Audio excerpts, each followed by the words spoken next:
vi a sua camisa e eu gostei de uma coisa, cara. Me lembrou de uma coisa.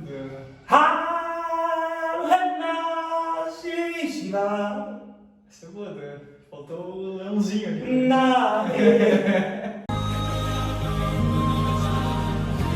É o ciclo sem fim. Perco até a vontade de cumprimentar. Não, manda o... Joga pro produtor. Então, roda a vinheta.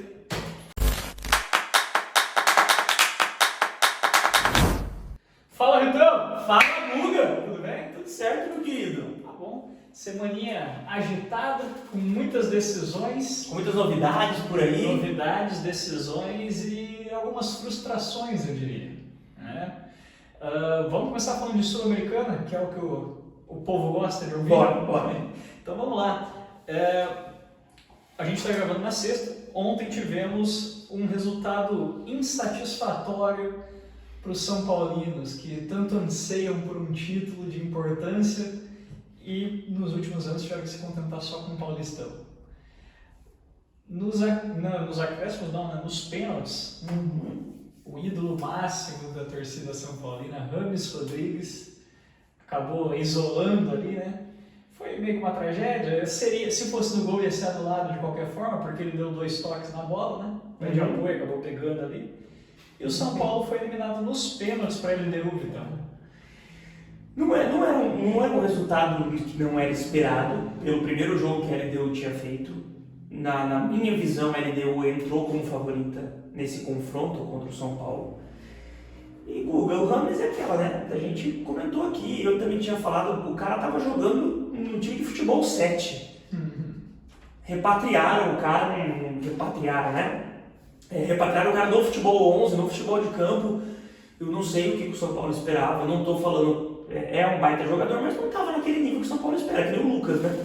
Então... o Lucas vem sendo decisivo.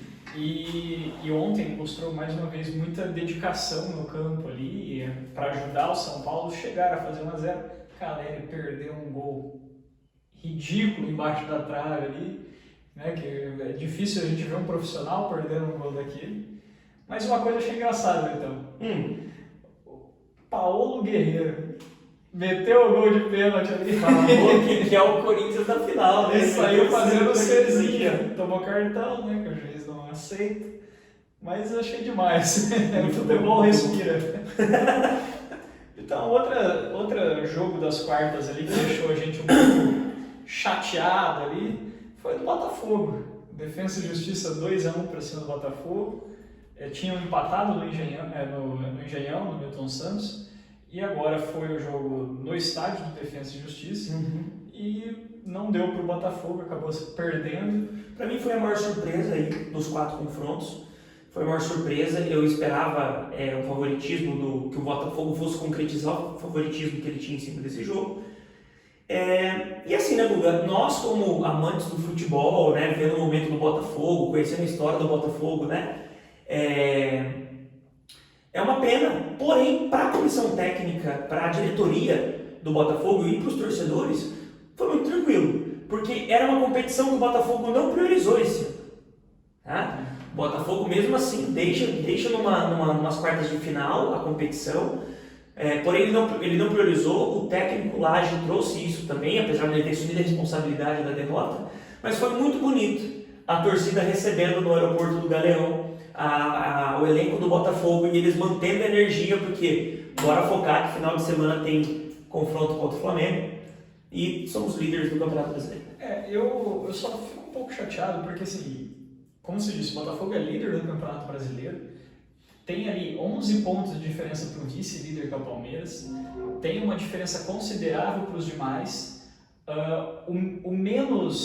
o menos preocupado com outras competições ali é o Flamengo, que ainda tem a final da Copa do Brasil para se preocupar. Também é um time que não está totalmente, né, estruturado e numa boa fase. Né?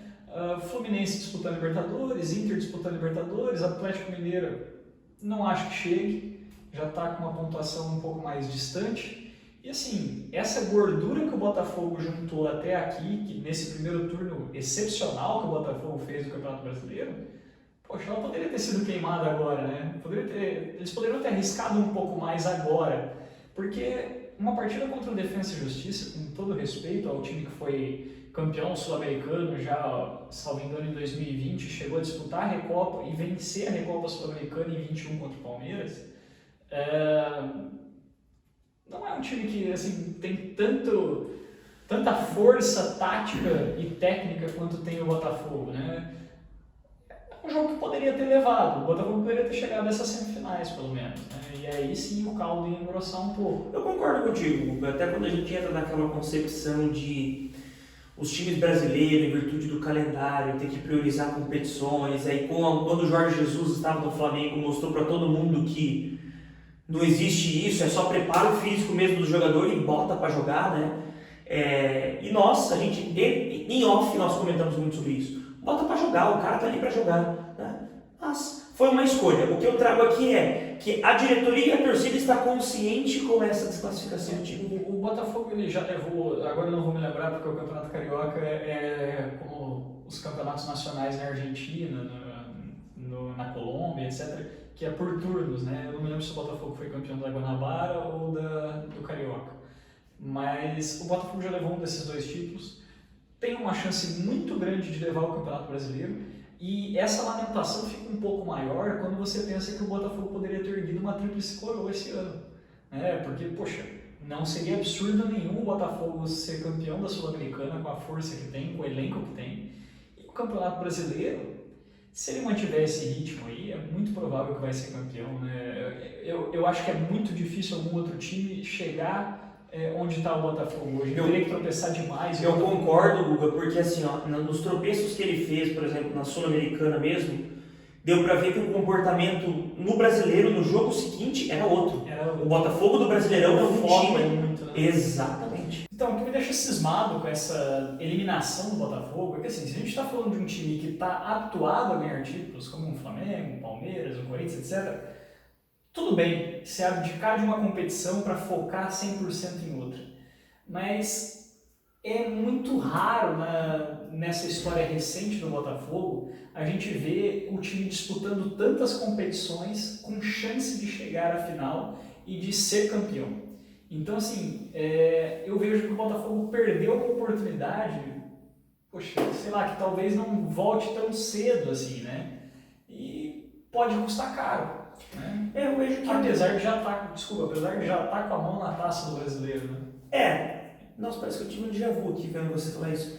Mas assim, eu vejo que o Botafogo, possivelmente sendo o campeão brasileiro, é um olhar muito para ano que vem. Então, como que o Botafogo vai se portar no ano que vem? Né? Como é que vai ser as peças de reposição desse time do Botafogo? Como é que o Lage vai querer organizar o time dele? Tá? Quem que sai, quem entra? Então, vamos olhar para ano que vem, de novo, né? O Botafogo se concretizando campeão brasileiro, porque daí a pressão é maior, né? Aí é a pressão de campeão. Então, não vai ter como entrar na Libertadores para testar a Libertadores, vai ter que entrar com força. Vitão, vou fazer um negócio inesperado aqui e vou deixar o saboroso para o final.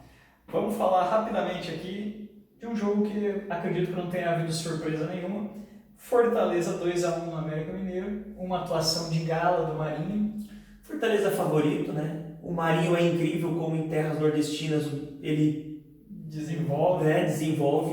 Teve grandes participações pelo Ceará, pelo Vitória, tá? E agora pelo Fortaleza.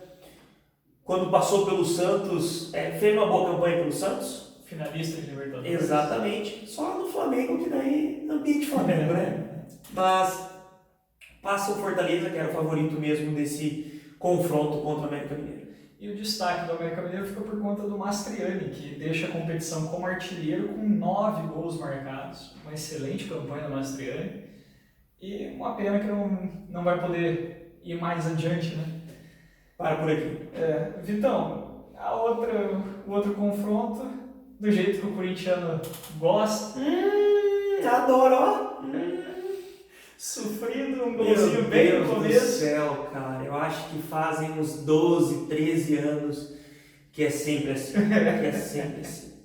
Nunca é fácil. 1-0 para o Estudiantes no tempo normal e nos pênaltis deu o Coringão.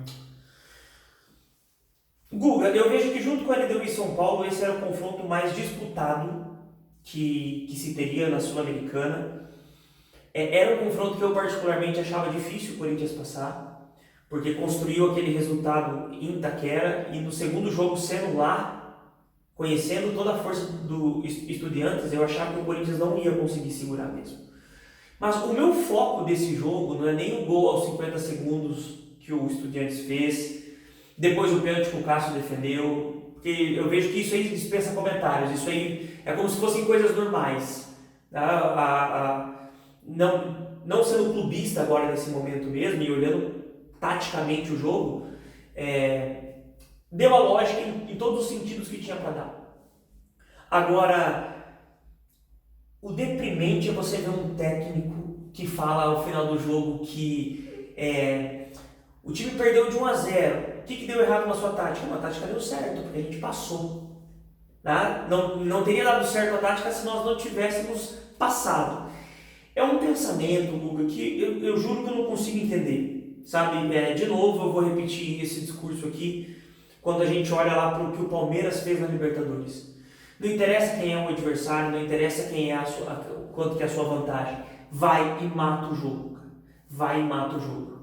Você querer retrancar, você querer colocar jogadores que são jogadores de posições ofensivas, porém as características são defensivas, como é o caso do Romero, por exemplo, que começou essa partida. O Renato Augusto fez papel de centroavante em alguns momentos. Não faz sentido a tática que o Luxemburgo fez. Tem bons atacantes, jovens atacantes no banco com personalidade e não colocar os meios para jogar. É muito triste passar assim, porque o Corinthians joga como dá, e jogando como dá não dá para ser campeão. Vai ser na sorte. Acredito que passe pelo Fortaleza na semifinal. Aí você já está entrando numa coisa que eu ia dar agora. Eu ia falar, as semifinais serão entre LDU e Defensa e Justiça, e do outro lado Fortaleza e Corinthians. Se a gente perguntar quem você acha que passa, então já Corinthians LDU. Corinthians LDU. Vamos fazer a final Corinthians e LDU? Acredito na final contra o Guerreiro. Vamos ver, vai ser legal. Tinha algum complemento? Te cortei? Não, seria apenas isso mesmo. Então... Essa passagem foi muito legal, parece que eu tive um déjà vu assim. Vamos para a Libertadores então, falar um pouquinho da Série A. Vamos lá. Boca Juniors parece que tá aprendendo a jogar com o Corinthians, que empatou o segundo partido. O Boca Juniors, então, é um dado interessante. Ele não venceu nenhuma partida de mata-mata. Nas oitavas foram 2 empates, nas quartas de final agora mais 2 empates contra o Racing. E o time do Racing batendo pênalti é o time que todo mundo gostaria de ter do lado. Porque, pelo amor de Deus, que disputa de pênalti fraco. É tipo o pênalti do Elano? É pior. Porque o Elano pelo menos ficou forte, né? Mas méritos do goleiro do Boca Juniors, né? O Romero pegou 2 ou 3 pênaltis, não me lembro agora. Classificou o Boca e vai enfrentar uma surpresa da outra quarta de final que classificou agora. Palmeiras passou pelo Deportivo Pereira, ninguém esperava. Não, ninguém esperava isso. Ninguém esperava. Eu vejo que desses jogos que teve agora, um dos mais equilibrados foi Racing e Boca, pelo resultado que teve. Eu esperava que o Racing passasse. Porque o momento que ele fez, os jogos que ele fez de fase de grupos, a história que ele vinha construindo dentro dessa Libertadores era em um momento melhor do que o do Boca. Então eu esperava que o Racing fosse classificar. E essa semifinal, Palmeiras e Boca aí? Vai ser jogão, né? Você jogou o Boca Juniors com Cavani. Boca Juniors com Cavani e o Palmeiras Cavani. sem o Dudu, né? O Palmeiras sem o Dudu, inclusive ele disse isso pra ti. O que você acha que vai pintar? Você acha que o Endrick volta e vai compor Arthur, Rony e Endrick? Não volta. Então, pelo segundo jogo contra o Deportivo Pereira, a gente teve uma noção bem clara da ideia do Abel Ferreira. Ele tentou mudar o time para um sistema de 3 zagueiros, colocou Murilo, Luan e Gomes atrás, tentou liberar os alas, que eram o Marcos Rocha e o Piquerez, e completou o meio de campo com o Rios, porque o menino estava suspenso, E na frente ele tirou o Arthur e colocou o Flaco Lopes. Tentou fazer aquele sistema mais tradicionalzão, de um fixo na área e o Rony vindo por trás, mas eu acho que ele percebeu que precisa de tempo para trabalhar isso. Porque o Palmeiras perdeu muito poderio ofensivo, tanto que na segunda etapa entrou o Mike. E o Mike, lateral direito, fazendo a ponta. Né? Então ficou o Mike de um lado, o Arthur correndo pela esquerda, que não é a dele, o Arthur vai muito bem pela direita, né? Para ter aquela oportunidade de cortar para o meio e bater para o gol que o Robin fazia, guardadas as devidas proporções, né?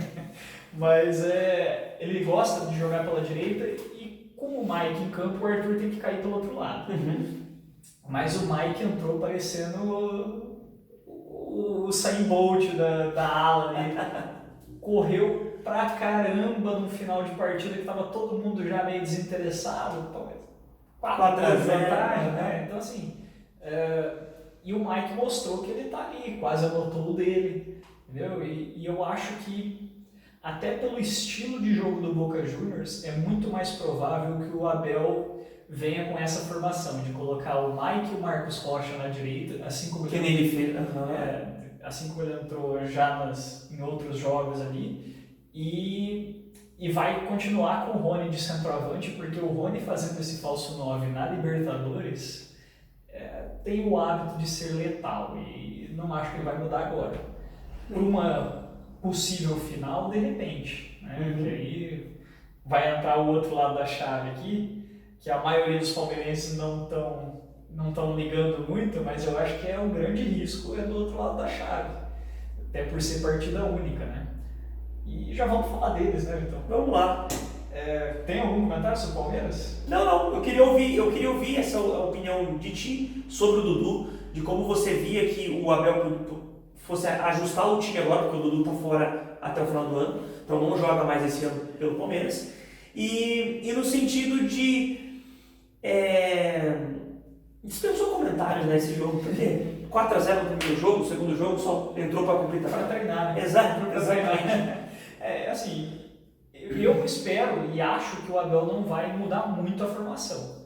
Mas se tratando de Abel Ferreira, a gente sabe que sempre tira um coelho da cartola e sempre colocando em xeque a decisão dele, que no final acaba se confirmando. Eu falei que ele entrou com o Mike como ponta em outras partidas. Na primeira partida contra o primeira, no 4-0, foi. Inclusive um gol do Mike e um gol do Marcos Rocha. Que foi a primeira vez que deu certo a formação. Do outro lado, então, só para a gente agilizar um pouco aqui, o Fluminense, que já tinha vencido o Olímpia, venceu mais uma vez com deu aula. 2 gols do Cano. Duplo L agora. Leonela e o Lorenzo. 3-1 pro Flu. Partida incontestável do Flu, que se mostra um adversário à altura de Libertadores. E depois daquela tragédia de 2008, o Fluminense tem tudo para chegar na final aí. Exatamente. Vai disputar a semi agora contra o Internacional, que meteu mais 2 no Bolívar. Bolívar que vinha de um histórico muito forte com jogos dentro de casa, o Inter foi lá e quebrou isso. Venceu na fase de grupos. Venceu o Bolívar lá também por 1-0, quebrou um tabu que já vinha se estendendo faz um tempo. É impressionante, Guga, ver como o Inter mudou com a chegada do Ener Valencia. Que foi quem anotou os 2 gols. Exatamente, o Ener Valencia deu uma outra dinâmica para o Inter. Porém, vamos lá, agora é uma semifinal de Fluminense contra Inter. Para mim, o Fluminense é o favorito. Vai disputar o último jogo em casa, né?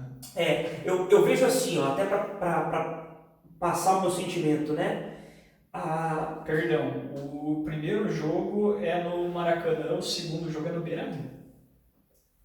Eu vejo que assim, ó, se a gente faz um jogo, um time brasileiro contra um time de fora, né, da Libertadores, cara, você tem fatores como altitude, torcida, dependendo da onde for jogar, o próprio estádio, o campo, a história, a cultura, que quando eu trago cultura, eu quero dizer a raça, a forma do time jogar, né? Entra muitos fatores.